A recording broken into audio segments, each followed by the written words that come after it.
नमस्कार, आप देख रहे हैं हेडलाइंस न्यूज। दिन भर की ताज़ा खबरों के लिए अभी सब्सक्राइब करें, साथ में बेल आइकन भी प्रेस कर लें। खबरों में आगे बढ़ने से पहले वीडियो को लाइक जरूर करें और अपने दोस्तों के साथ ज्यादा से ज्यादा शेयर करें। और आप किस राज्य शहर से न्यूज को देख रहे हैं, कमेंट में जरूर लिखें। बता दें, भारत की G20 अध्यक्षता को एक अवसर की तरह इस्तेमाल करते हुए नीति आयोग और इस दौरान दुनिया को देश की उपलब्धियों के बारे में बताएगा। पीएम नरेंद्र मोदी भारत की उपलब्धियों के बारे में बताएंगे। नीति आयोग के उपाध्यक्ष सुमन बेरी ने कहा है कि अभी दुनिया सार्वजनिक सेवाएं प्रदान करने की भारत की क्षमता की बहुत सराहना नहीं करती, इसलिए G20 की अध्यक्षता का लाभ उठाकर हम देश की उपलब्धियों के बारे में बताने का काम करेंगे। भारत को G20 की अध्यक्षता मिलने के बाद फ्रांस के राष्ट्रपति इमैनुअल मैक्रों ने शनिवार को प्रधानमंत्री नरेंद्र मोदी के साथ अपनी एक तस्वीर ट्वीट की है। G20 की अध्यक्षता के दौरान भारत अगले साल सितंबर में शिखर सम्मेलन तक वैश्विक स्तर पर चर्चा या सुर्खियों में रहेगा। ऐसे में यह नीति आयोग का कर्तव्य है कि हम दुनिया को भारत की कहानी के बारे में बताएं।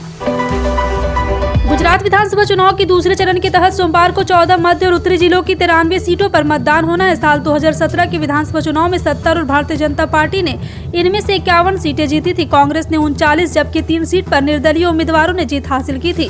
मध्य गुजरात में भाजपा ने 37 सीटें जीती थी, कांग्रेस को 22 सीटें मिली, लेकिन उत्तर गुजरात में कांग्रेस ने 17 सीट पर जीत हासिल की, जबकि भाजपा को 14 सीटें मिली। दूसरे चरण के लिए चुनाव प्रचार शनिवार शाम को थम गया था। उत्तर प्रदेश की योगी आदित्यनाथ सरकार अब सरकारी स्कूलों में लड़कियों को व्यावसायिक ट्रेनिंग देकर आत्मनिर्भर बनाने में मदद करेगी। यह पहल राज्य के टॉप स्कूल कस्तूरबा बालिका विद्यालयों में शुरू होगी। स्कूल शिक्षा महानिदेशक विजय किरण आनंद ने इस पर आदेश जारी करते हुए कहा कि कस्तूरबा बालिका विद्यालय के इस कार्यक्रम में सभी छात्राओं की भागीदारी सुनिश्चित करने का निर्देश दिया गया। आदेश में यह भी कहा गया कि सामुदायिक स्तर पर व्यावसायिक प्रशिक्षण के महत्व के बारे में जागरूकता पैदा करने के लिए बैठकें आयोजित की जाएगी। सीमा सुरक्षा बल ने पाकिस्तान की ड्रग्स भेजने की नापाक कोशिश को एक बार फिर नाकाम कर दिया है। बीएसएफ ने पंजाब के तरन तारन की भारत पाकिस्तान सीमा के पास एक ड्रोन को मार गिराया है। वहीं इसमें लगाई गई 3 किलोग्राम से ज्यादा हेरोइन भी बरामद की गई। बीएसएफ की तरफ से यह जानकारी दी गई है। बीएसएफ के प्रवक्ता ने बताया कि शनिवार देर रात जवानों ने पंजाब के तरन तारन जिले में कालिया गाँव के पास पाकिस्तान से भारतीय क्षेत्र में प्रवेश करने वाले एक ड्रोन को भनभनाहट सुनी थी। निर्धारित अभ्यास के मुताबिक सैनिकों ने संदिग्ध उड़ती हुई वस्तु को गोली मारकर रोकने की कोशिश की। पूरे क्षेत्र के जवानों ने तुरंत घेर लिया और पुलिस संबंधित सहयोगी एजेंसियों को जानकारी दी गई। बिहार में जातिगत जनगणना को लेकर तस्वीरें अब पूरी तरह साफ हो चुकी है और बिहार की कैबिनेट ने इस मुद्दे पर अपनी मुहर लगा दी। जनवरी 2023 से सूबे में जाति और आर्थिक आधार पर जनगणना की शुरुआत होगी। जनगणना की तैयारी को अंतिम रूप दिया जा रहा है। जानकारी के मुताबिक बिहार में 7 जनवरी से जाति और आर्थिक गणना शुरू होगी। मकानों की गिनती के लिए 15 दिन का समय दिया जाएगा। जातिगत और आर्थिक गणना के 2 चरणों में पूरा किया जाएगा। निर्धारित प्लान के तहत पहले चरण में मकान और दूसरे चरण में लोगों की गिनती होगी। जनगणना में शामिल होने वाले अधिकारियों को 15 दिसंबर को पटना में राज्य स्तरीय प्रशिक्षण दिया जाएगा। 38 जिलों के 380 अधिकारी और कर्मियों को प्रशिक्षित किया जाएगा। प्रशिक्षण पाने वाले अधिकारी जिला स्तर के कर्मचारियों से प्रशिक्षण लेंगे। और आपको बता दें, जातिगत जनगणना को लेकर शासन और प्रशासन ने कमर कस ली है। 16 सितंबर को तेहरान में सलीके से हिजाब नहीं पहनने पर महसा अमनी की हिरासत की मौत के बाद पूरे ईरान में विरोध प्रदर्शन की आंधी से आई हुई है।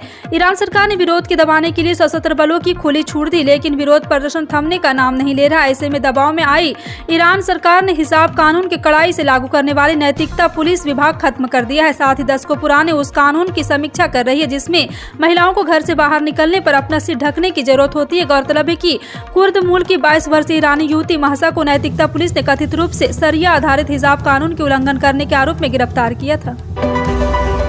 दिल्ली में 250 नगर निगम के वार्डों में वोटिंग हो रही। इस बीच एमसीडी चुनाव में भाजपा और आप धांधली का आरोप लगा रहे दिल्ली के उप मुख्यमंत्री मनीष सिसोदिया ने कहा है कि कई नाम मतदाता सूची में नहीं थे। इससे पहले बीजेपी नेता मनोज तिवारी ने भी कई मतदाताओं के नाम वोटर लिस्ट के गायब होने पर आम आदमी पार्टी पर निशाना साधा था। मीडिया रिपोर्ट के मुताबिक दिल्ली के डिप्टी सीएम मनीष सिसोदिया एक पोलिंग बूथ पर वोटर लिस्ट में नाम नहीं होने से नाराज लोगों से मुलाकात चुनाव आयोग से करने जा रहे हैं। मनीष सिसोदिया ने दिल्ली वासियों की रिकॉर्ड संख्या में मतदान करने और मतदान के लिए जाते समय शहर को एक और अच्छा स्वास्थ्य और स्वच्छ सुंदर बनाने की अपील की थी। और आपको बता दें, वहीं दूसरी तरफ बाहरी दिल्ली के बवाना विधानसभा के कटेवा गांव के लोगों ने वोट नहीं देने का फैसला लिया है। गांव में 3 मतदान केंद्र बनाए गए। यहां पर कम से कम 3500 मतदाता है, मगर अभी तक एक भी वोट करने नहीं आए हैं। पिछले कई महीनों से देश में पेट्रोल डीजल की कीमतों में कोई बदलाव नहीं हो रहा है। ऐसी संभावना है कि आने वाले दिनों में तेल की कीमतें में और गिरावट हो सकती है, क्योंकि अंतर्राष्ट्रीय बाजार में कच्चे तेल की कीमत में कमी देखी गई है। कच्चे तेल की कीमत पिछले कुछ हफ्तों से $90 प्रति बैरल बनी हुई है। तेल के दामों में आज कोई बदलाव नहीं हुआ, लेकिन कई राज्यों में पेट्रोल डीजल कीमतों में बदलाव देखने को मिला है। राजस्थान में पेट्रोल 0.41 रुपये महंगा होकर 109.10 रुपये प्रति लीटर पहुँच गया है और डीजल 0.36 रुपये बढ़कर 94.28 रुपये प्रति लीटर पहुँच गया है। बता दें, चीन को लेकर दुनिया भर के देश चिंता में रहते हैं। खास तौर पर अपने पड़ोसी मुल्कों के लिए चीन किसी नासुर की तरह है। चीन सिर्फ अपनी सेना के जरिए ही नहीं बल्कि कई अलग अलग तरीके से दूसरे देशों को परेशान करता है। यही वजह है कि चीनी कंपनी को हमेशा ही शक की निगाह से देखा जाता है। इसलिए भारत समेत कई देशों ने चीन की कई कंपनियों को बैन कर दिया है। अब अमेरिका ने चीनी ऐप टिकटॉक को लेकर बड़ा खुलासा करते हुए कहा है कि ये राष्ट्रीय सुरक्षा के लिए खतरा साबित हो सकता है। आपको बता दें, चीन पर जासूसी के आरोप लगाते हुए FBI ने चीफ ने कहा है कि इस एप्लीकेशन के जरिए अमेरिका के लोगों का डेटा लिया जा सकता है।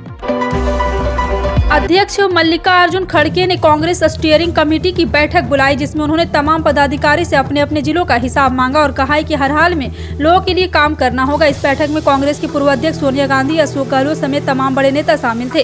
बैठक में पार्टी को लेकर कई फैसले भी लिए गए, जिससे ये ऐलान किया गया कि भारत जोड़ो यात्रा के बाद कांग्रेस हाथ से हाथ जोड़ो अभियान की शुरुआत करेगी। इसके साथ ही प्रियंका गांधी को भी बड़ी जिम्मेदारी देने की बात कही गई। खड़गे के अध्यक्ष चुने जाने के बाद स्टीयरिंग कमेटी की यह पहली बैठक हुई थी।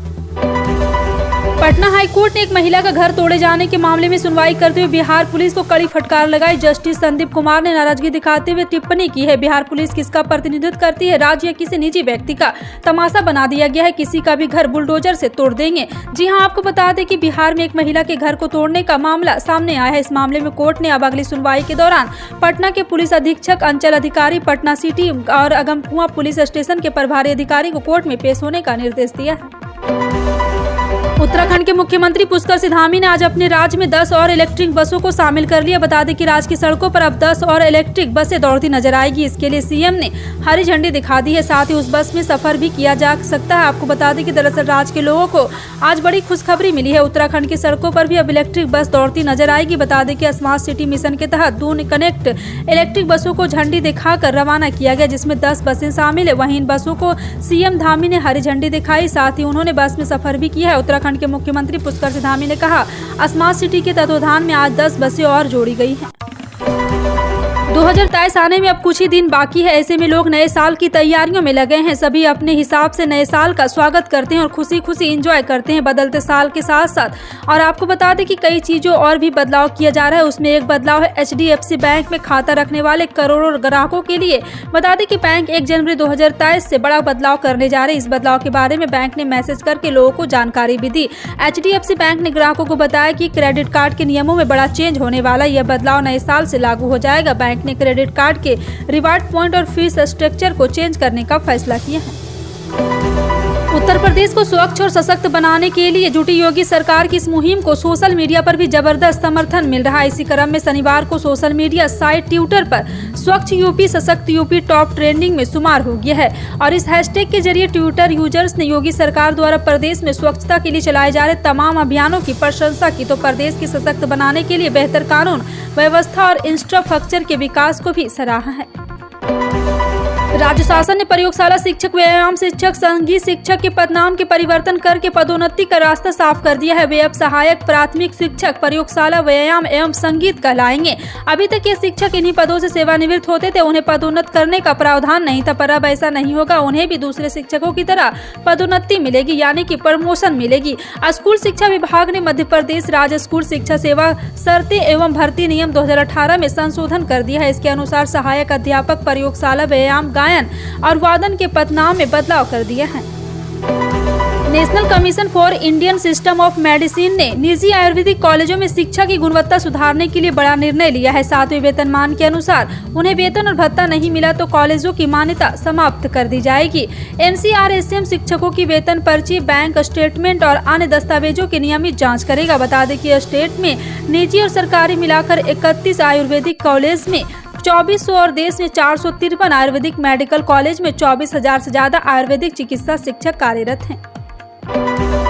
पीएम किसान योजना यानी प्रधानमंत्री किसान सम्मान निधि योजना केंद्र सरकार की ओर से चलाई जाने वाली ऐसी योजना है जिसमें किसानों की आर्थिक मदद दी जाती है। अब तक केंद्र की मोदी सरकार किसानों के खाते में 12 किस्त डाल चुकी। किसानों को अब पीएम किसान योजना की 13वीं किस्त का इंतजार है। प्रधानमंत्री किसान सम्मान निधि योजना के तहत सालाना 6,000 रुपया 2-2 की किस्तों में देती है। और आपको बता दें कि 12वीं किस्त पूरी हो चुकी। यदि आप चाहते हैं कि 13वीं किस्त के पैसे आपके खाते में आए तो इसके लिए ई-KYC जरूर करवा लें। यदि आप ये नहीं करवाते तो आपकी किस्त के पैसे अटक सकते हैं। वहीं आप पीएम किसान के आधिकारिक पोर्टल से या फिर अपने नजदीकी PSC सेंटर से जाकर भी ई-KYC करवा सकते हैं।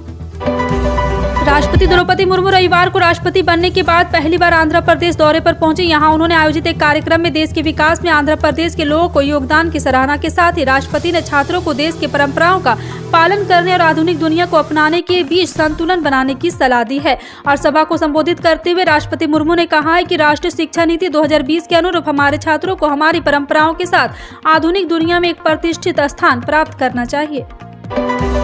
दिल्ली में बढ़ते वायु प्रदूषण ने एक बार फिर चिंता बढ़ा दी। हवा की खराब हो रही गुणवत्ता के चलते देश की राजधानी में निर्माण और तोड़फोड़ की गतिविधियों पर प्रतिबंध लगा दिया गया है। पिछले महीने केंद्र के एयर क्वालिटी पैनल ने अधिकारियों को जरूरी प्रोजेक्ट को छोड़कर दिल्ली NCR में सभी निर्माण और तोड़फोड़ की गतिविधियों पर प्रतिबंध लगाने का निर्देश दिया था। बाद में एयर क्वालिटी गुणवत्ता में सुधार होने के बाद इन बंदिशों को हटा दिया गया है। इन सभी खबरों पर क्या कहना है कमेंट सेक्शन में टाइप करके जरूर बताएं। इसी तरह की पल पल की अपडेट जानने के लिए जुड़े रहें आप अपने हेडलाइंस न्यूज के साथ। मिलते हैं अगली बड़ी खबर में, तब तक के लिए जय हिंद।